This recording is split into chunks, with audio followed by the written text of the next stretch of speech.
oração, colocando diante de Deus assim as nossas vidas, para estudar mais um pouquinho. Pai querido, nós agradecemos a Ti por esse dia, pelas nossas atividades, ó Deus, por esse momento de culto.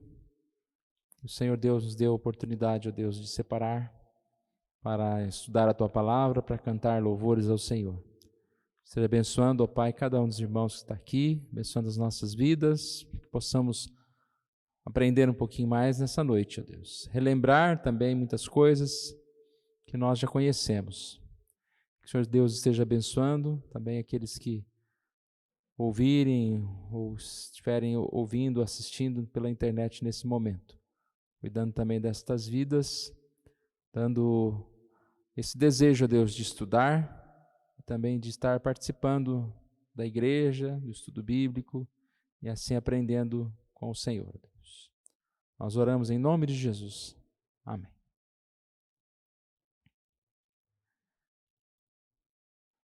Então, o capítulo 5, ele tem como título Da Providência de Deus. Nós vamos estudar não tão demoradamente como na semana passada, no sentido que semana passada tinha só duas sessões, e esse aqui tem 6. Então nós vamos caminhando aqui. Coloquei também tudo num slide, a letra não fica tão grande, mas também não fica tão pequena, mas o que vocês estão vendo ali já é a sessão inteira. Então começamos. Ponto 1. Pela sua muito sábia providência, segundo a sua infalível presciência e o livre e imutável conselho da sua própria vontade, Deus, o grande Criador de todas as coisas, para o louvor da glória, da sua sabedoria, poder, justiça, bondade e misericórdia, sustenta, dirige, dispõe e governa todas as suas criaturas, todas as ações e todas as coisas, desde a maior até a menor. A parte em amarelo ali resume um pouco, quando diz Deus, o grande Criador de todas as coisas, para o louvor da glória da sua sabedoria. Tudo que Deus faz é para a sua glória. Tudo que Deus faz é de forma sábia e perfeita. E aí incluindo a criação, o mundo, incluindo a criação de cada um de nós, e não só a criação, como também o sustento diário de cada um de nós. Deus não é aquele Deus remoto, né, que colocou lá, deu corda no mundo e o mundo está girando aí. Não, Deus é um Deus que cuida de cada um dos mínimos detalhes, cuida sim da nossa vida. Algumas passagens. Salmo 104, 24. Que variedade, Senhor, nas tuas obras, todas com sabedoria as fizestes, cheia está a terra das tuas riquezas. Nunca é muito falar, né, que a confissão de fé é toda baseada em versículos bíblicos, e nós estamos lendo aqui apenas alguns, mas há uma lista muito grande de versículos. Inclusive, neste tópico, tem 4 capítulos inteiros de Jó aqui. Jó, de capítulo 38 ao capítulo 41, faz parte da referência deste tópico. Textos que exaltam o nome de Deus, o poder de Deus, a criação. Deus é independente. Atos 15, 17 diz que nem é servido por mãos humanas como se alguma coisa precisasse, pois Ele mesmo é quem a todos dá vida, respiração e tudo mais. Deus conhece todas as coisas, até os cabelos todos da cabeça estão contados. Quanto a vós outros, até os cabelos todos da cabeça estão contados. É uma expressão, mostrar Deus os detalhes. A gente tem dificuldade de conhecer o outro. A gente tem dificuldade até mesmo de conhecer nós mesmos. Nós não sabemos, muitas vezes, nem nos definir. mas Deus sabe, conhece todas as coisas. E quando diz que os cabelos são contados, dá a ideia de cuidado de perto. Não, caiu um cabelo aqui, não, nasceu outro ali. Ele sabe todas as coisas. Que intimidade, né? Que sabedoria. Vamos para o ponto 2. Posto que, em relação à presciência e ao decreto de Deus, que é a causa primária, todas as coisas acontecem imutável e infalivelmente. Contudo, pela mesma providência, Deus ordena e que elas sucedam conforme a natureza das causas secundárias, necessárias, livres ou contingentes. Repare aqui uma dica para a gente estudar. Quando a primeira leitura ficou bem difícil, acho que o primeiro tópico estava mais claro, né? Esse segundo tópico é um pouco difícil da gente compreender. Pode ser que ele seja apenas um princípio, porque as sessões elas vão se completando. É o mesmo tópico, então a sessão 1, 2, 3. Para a gente entender essa sessão 2, nós podemos ler a 3, que ela está bem ligada. Então aqui diz, na sua providência comum, Deus emprega meios... Obrigado. Todavia, ele é livre para operar sem eles, sobre eles ou contra eles, segundo o seu arbítrio. Então, vamos voltar aqui no 1. Presciência e decreto. Deus decreta todas as coisas, Deus conhece todas as coisas, mas nós sabemos que Deus não vai decretar por causa dessa presciência, ou seja, conhecendo o homem, ele vai decretar a salvação ou não desse homem. Isso nós falamos na outra oportunidade. Mas Deus conhece todas as coisas e Deus decreta todas as coisas. Aqui fala que isso é a causa primária dos acontecimentos, esses decretos de Deus. Todas as coisas acontecem de forma imutável, infalível, ou seja, não muda, Deus não falha e tenta de novo. Sabe qual que é a nossa dificuldade? Às vezes a gente tenta entender Deus como um homem, como um humano. A gente erra e tenta de novo, aí uma hora a gente acerta, mas Deus não. Pela mesma providência, Deus ordena que elas sucedam conforme a natureza das causas secundárias. E aqui ele vai falar então, que são causas secundárias? Estão relacionadas aos acontecimentos que aparentemente eles estão, digamos assim, coisas naturais, coisas que estão relacionadas à ação do homem, coisas que estão relacionadas à natureza, ao crescimento de todas as coisas. Essas também são regidas por Deus. É providência de Deus. Então, por isso que eu disse, olha o terceiro, vai linkando no segundo. Na sua providência comum, Deus emprega meios. Então, o que é essa providência comum? É isso que está relacionado, por exemplo, a nós.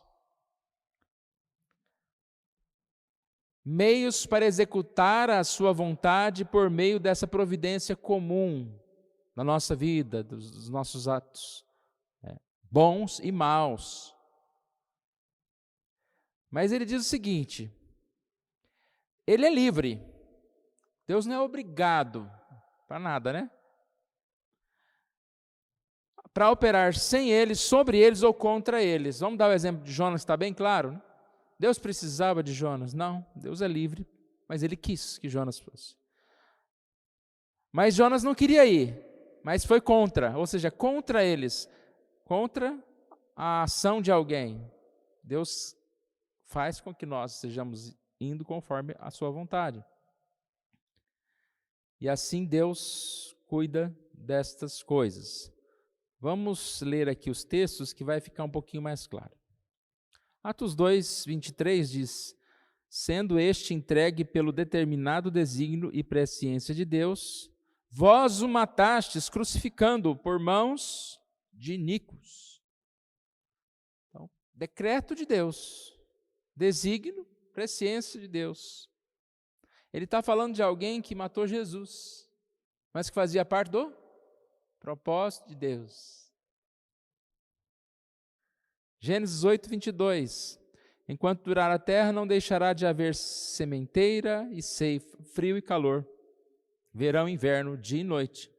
Os acontecimentos diários também colaboram e fazem parte do propósito do plano de Deus. Isaías 55. Porque assim como descem a chuva e a neve dos céus, e para lá não tornam, sem que primeiro reguem a terra, e a fecunde, e a façam brotar,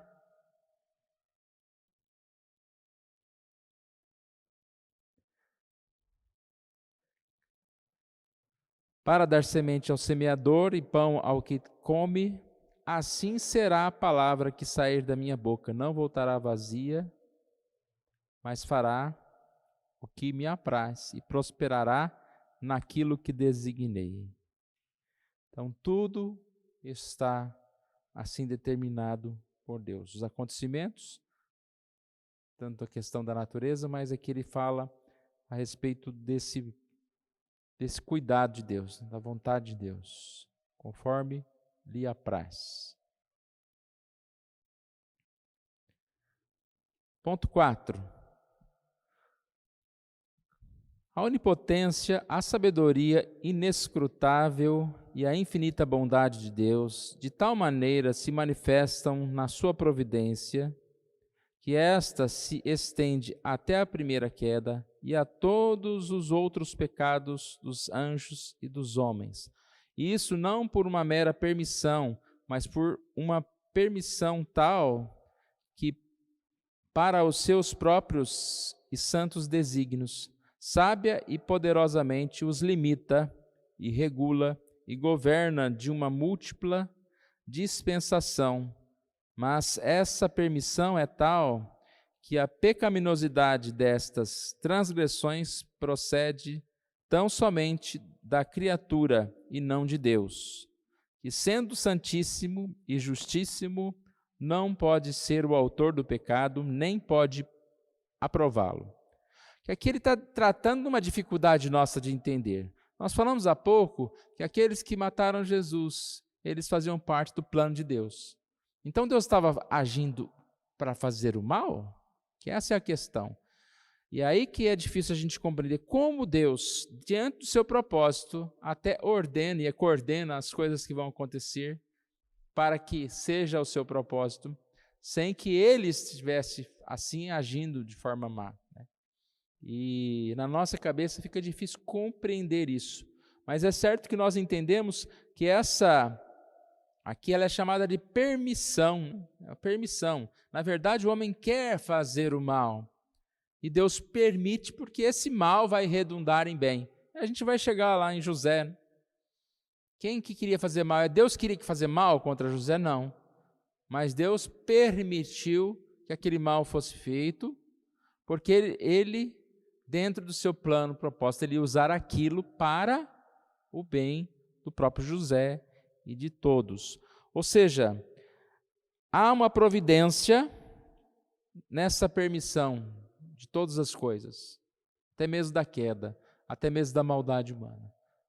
Para que serve isso? É uma permissão que faz parte do plano, do propósito de Deus. E qual que é esse plano, do propósito de Deus? Nos salvar? Não. O plano, do propósito de Deus é a sua glória. É a sua glória. Dentro desse plano de ser glorioso, Ele nos salva. Então nós somos salvos para a glória de Deus. É interessante, né, ver tudo isso. Agora, irmãos, é difícil a gente explicar como a gente faz certas coisas. Qual que foi o propósito daquilo? Por que você fez aquilo, depois aquilo? Como que isso funciona? É difícil explicar para uma coisa simples, né? Se for explicar uma questão de um teclado aqui, que eu liguei um som com outro som, liguei o volume de um som com o fundo do outro som, e aí tem os cabos assim. Se eu começar a explicar uma parte técnica, mas como assim um som com outro som? A gente não vai entender. E às vezes a gente quer entender Deus, o propósito de Deus em toda a história da criação. Certo que nós podemos confiar em Deus, sabendo que Ele cuida de todas as coisas. Vamos ler alguns versículos. Romanos 11. Porque Deus a todos encerrou na desobediência, a fim de usar de misericórdia para com todos. Olha que difícil entender esse versículo. Então Deus mandou todo mundo ser desobediente para Ele ter misericórdia. Muito difícil, né? Por isso que esse texto, a gente não lê essa parte, né? Começa do 33 em diante, quando fala, ó profundidade da riqueza, tanto da sabedoria como do conhecimento de Deus. Quão inescrutáveis, quão insondáveis são os teus caminhos, são os seus juízos, e quão inescrutáveis os seus caminhos. E continua, né? Quem, pois, conheceu a mente do nosso Senhor? Mas nós cremos que Deus, Ele não é o autor do pecado, mas que Deus assim coordena todas as coisas, até as coisas ruins, para a sua glória. Esse texto é um exemplo interessante disso.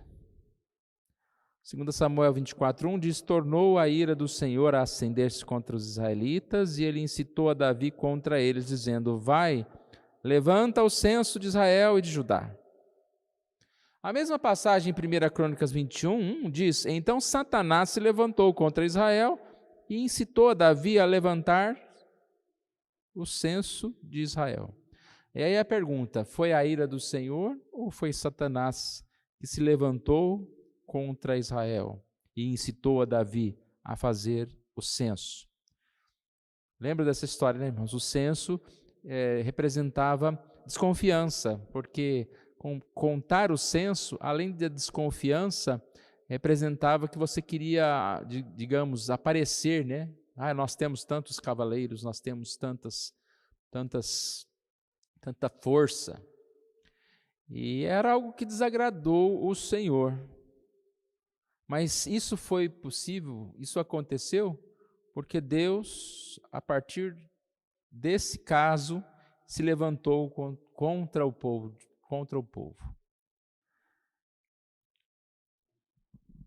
Um texto paralelo a esse que a gente consegue linkar aqui é o exemplo de Jó.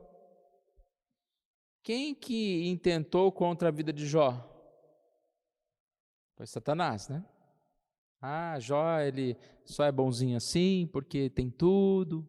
Se tiver algum problema na vida dele, ele vai afastar do Senhor. E aí Deus permitiu que o Satanás tentasse a vida de Jó. Basicamente, Deus,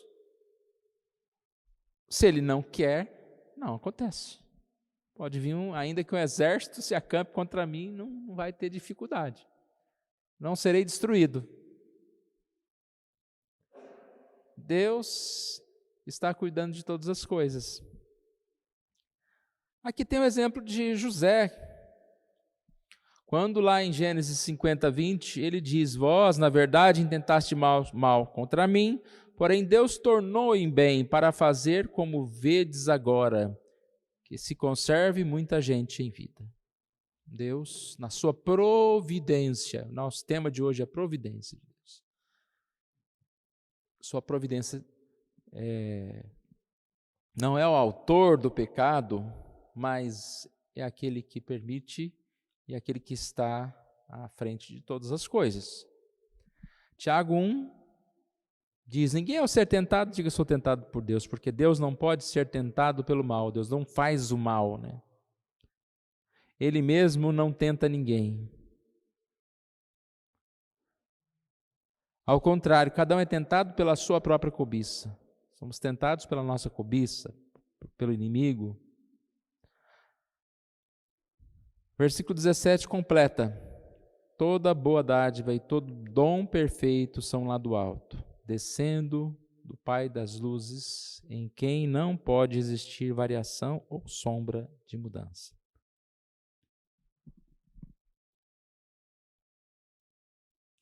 Antes de nós lermos esse tópico, uma questão que sempre vem à nossa mente, que nós devemos lembrar nessa questão, mas Deus permite que pessoas morram, Deus permite que aconteça um tsunami lá, Deus permite não sei o quê, Deus permite aquilo. ou Deus é Ele que é o autor, né, de todas as coisas.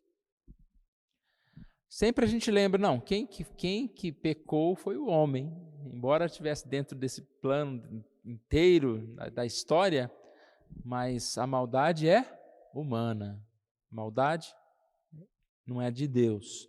E os acontecimentos, então, são consequências de nós mesmos. Como aquele texto que nós acabamos de ler, que fala, eu não sou tentado por Deus. A culpa não é de Deus. Sou tentado pela minha própria cobiça. E essa cobiça veio da onde? Veio do desvio.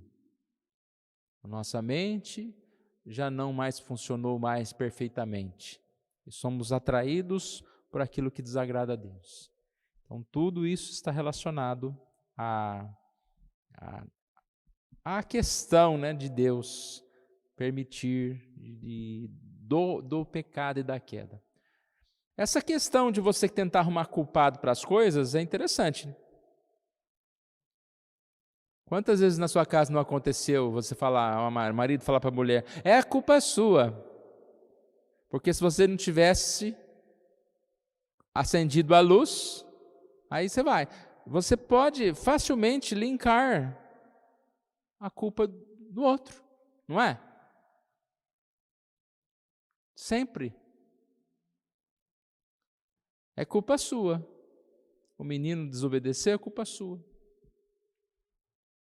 Se você não tivesse ficado grávida, né? A gente pode linkar a culpa no outro. Não estou lembrando o exemplo aqui, mas acho que os irmãos têm vários exemplos. A gente pode culpar o outro. Assim como a gente pode culpar o outro em relação a um problema da igreja, né?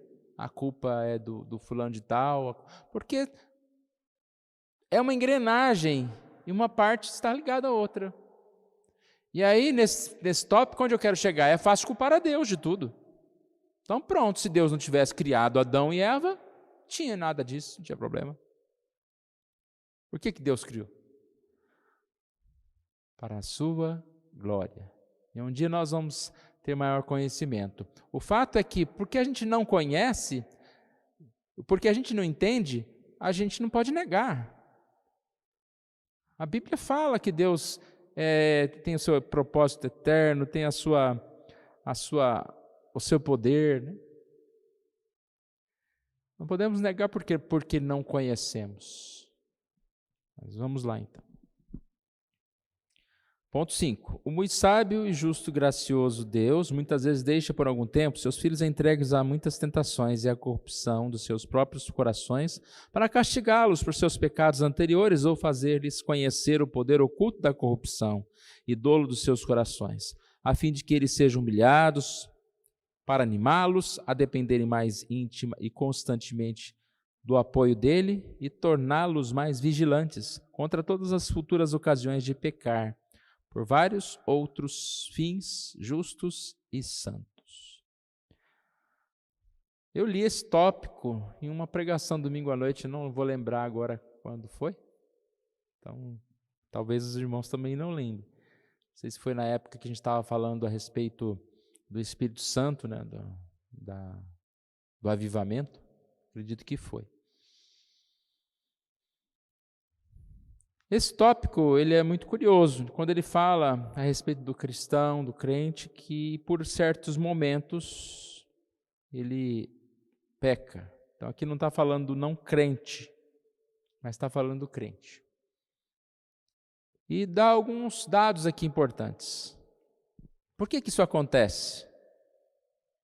Primeiro acontece, ele diz que os filhos são entregues a muitas tentações e à corrupção. Bom, isso aqui não é muito novidade, né? A gente está cheio de exemplo por aí. De pessoas que, como cristãos, mas ainda se deixaram levar pelo pecado. Por que isso acontece? Porque nós somos pecadores. Mas aí, esses em amarelo, aí é mais ou menos os destaques que eu quero dar. Uma é castigo. Porque o crente cair no pecado é castigo. Não é alegria, não é prazer. Não é alegria para ninguém que conhece a Deus e está agindo de forma errada. Aqui também fala para castigá-los, castigo. conhecer-lhes, fazer-lhes conhecer o poder oculto da corrupção, do dolo dos seus corações, a fim de que sejam humilhados. Então, uma forma é de conhecer quem realmente nós somos. Talvez, se nós não tivéssemos certas experiências, nós poderíamos achar que nós somos melhores do que os outros. O texto aqui vai falar sobre o espinho na carne de Paulo, né? E ele diz isso. Era o mensageiro de Satanás para dizer que ele não se soberbecesse com a grandeza das revelações. Para animá-los a dependerem mais íntima e constantemente. Depender de Deus. Ou seja, para que a gente entenda a necessidade de estar com Deus. Segura na mão de Deus, porque se você estiver sem segurar na mão de Deus, a hora que o balançar, você cai. Então, segura para manter o equilíbrio. Torná-los mais vigilantes contra todas as futuras ocasiões de pecar. Eu lembro nessa parte que eu falei domingo à noite, em relação a que às vezes Deus permite que a gente caia em um degrau menor, que o tombo é menor, para evitar que a gente continue indo para o caminho como que chama? Lá para cima, nada. Cair de mais alto, do abismo. Então, a gente pare antes, né, que piore as coisas, tornando mais vigilante, e para ser vigilantes em ocasiões futuras, e vários outros fins santos e justos. Então esse é um tópico, ele parece que ele é um pouco deslocado aqui do tema, né? Mas ele está falando a respeito dessa providência de Deus na nossa vida, em relação ao pecado, em relação às dificuldades que nós vivemos. Também tudo coopera para o bem, né? Não é bom, né? Não, então gostei desse tópico, que eu vou experimentar ele bastante, porque o propósito de Deus na minha vida é... Não é para a gente fazer isso, não. Mas acontece. Então, nós já lemos o texto de Paulo. O Salmo 73 fala sobre Asaf, né? Um momento em que ele se afastou de Deus e começou a cobiçar aquela vida regalada das pessoas que não temem a Deus. Até que ele viu que podia até parecer bom, né? Mas o fim deles era terrível. Texto de Pedro que nega Jesus. Ponto 6. Quanto àqueles homens malvados e ímpios que Deus, como justo juiz, cega e endurece em razão de pecados anteriores, ele somente lhes recusa a graça, pela qual poderiam ser humilhados em seus entendimentos e movidos em seus corações, mas às vezes tira os dons que já possuíam e os expõe a objetos que a sua corrupção torna ocasiões de pecado. Além disso, os entrega às suas próprias paixões, às tentações do mundo e ao poder de Satanás. Assim acontece com aqueles que se endurecem sobre as influências dos meios que Deus emprega para o abrandamento de outros. Então, tem muitos detalhes aqui, né? Vamos resumindo, mas do mesmo jeito que o homem cristão ele cai no pecado, não do mesmo jeito, né? Mas o homem ímpio cai, mas o homem ímpio cai, mas ele não tem visão disso, ele não vai enxergar isso. Quando nós caímos em pecado, nós entristecemos, o ímpio se alegra. Quantas vezes a gente vê o ímpio contando vantagem de coisas tão ruins, tão pecado. E Deus os entrega às suas paixões. Romanos 1 fala sobre isso, Deus os entregou. A questão da consciência. A nossa consciência, ela também sofreu com a queda. O que é uma consciência? O que é consciência? É algo que Deus colocou em nós para que nos indique o que é certo, o que é errado. Nos acusa. Você está indo, né? Um alarme que acusa, opa, aí não. Acusa. Mas o que acontece com a consciência? Ela pode ser elástica, ou ela pode simplesmente ser anulada. E o anulamento, esse anular da consciência é algo tão sério que a pessoa ela é capaz de fazer coisas e não ter um mínimo de consciência, não ter o mínimo de percepção que ela está errada. Eu vou citar um exemplo, eu não acompanhei, nem sei direito dessa festa do peão de Barretos, não sei se já acabou, se começou agora, mas eu vi algumas coisas de evangélicos. Tem um pastor que estava lá pregando um dia desse, e aí ele postou, né, uma coisa assim, aqueles negócios que eles mostram, aquela multidão de pessoas lá, e ele aqui veio pregar o evangelho, e aquela multidão cantando, porque ele vive, posso crer no amanhã, né? O que eu quero dizer com isso?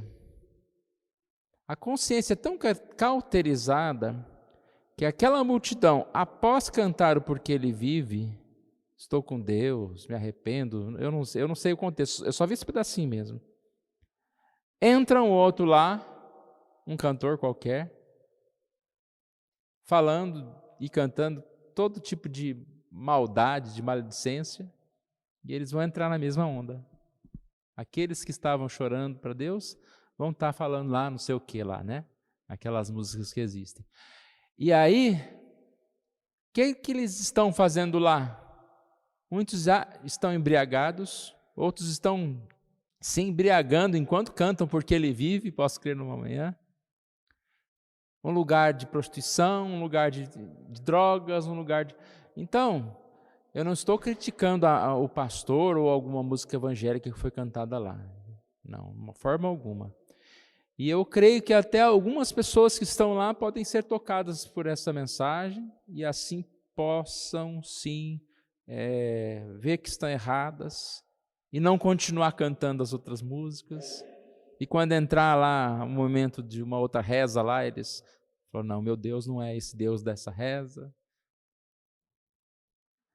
Mas a consciência, ela é assim, ela faz você cantar um porque ele vive e depois sair de lá e ir para um momento de adultério.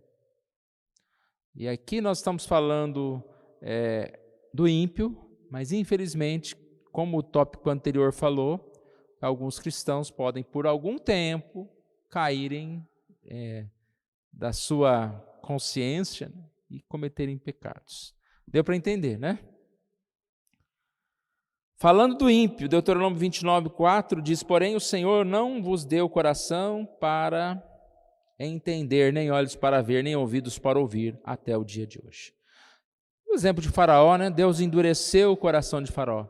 Então são temas que se a gente cair para o lado da polêmica, né? Mas então Deus não está dando chance? A pessoa já não tem chance? Deus é Deus. E a própria palavra diz, eu ajo com amor e misericórdia com quem eu quero, e com quem eu não quero, eu endureço o coração. Nós não somos Deus, nós temos que pregar a todos, até lá na festa do peão, lá. Se for convidado para pregar lá, né, se der oportunidade, tem que pregar em todo lugar, não tem lugar que não pode pregar. Mas muitos estão surdos, não vão ouvir. Eles podem até achar que estão ouvindo, achar que estão louvando a Deus, mas não estão. Acho que terminamos. Isaías 43, porque eu sou o Senhor teu Deus, o Santo de Israel, teu Salvador, dei o Egito por teu resgate, a Etiópia e Sebá por ti. Visto que fosse precioso aos meus olhos, digno de honra, eu te amei, darei homens por ti e os povos pela tua vida. Não temas, pois, porque sou contigo, trarei a tua descendência desde o Oriente e a juntarei desde o Ocidente.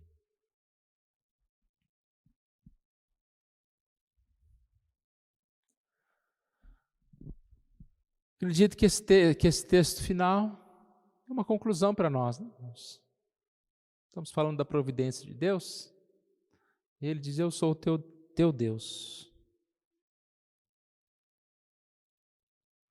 Você é precioso aos meus olhos. Como que a gente pode compreender isso? Isso que a gente tinha que questionar. Nós, tão pequenos, pecadores, somos importantes para Deus? Somos sim. Não pode, a gente pode falar isso, a Bíblia fala. Herança do Senhor, seus santos. Herança é uma coisa boa, né? Então nós representamos valor para Deus. E é isso que nós devemos ter em mente quando nós pensamos na providência de Deus. Porque Ele nos deu vida, Ele nos deu amor, Ele nos deu cuidado. E qual que é a palavra aqui do versículo 5? Não temas, que eu sou contigo. Sou contigo. Trarei a tua descendência, vou cuidar de você, vou cuidar dos seus filhos, da sua família. Então, que Deus assim nos ajude, nos abençoe, nós possamos compreender esse amor, esse cuidado de Deus, né? A cada momento.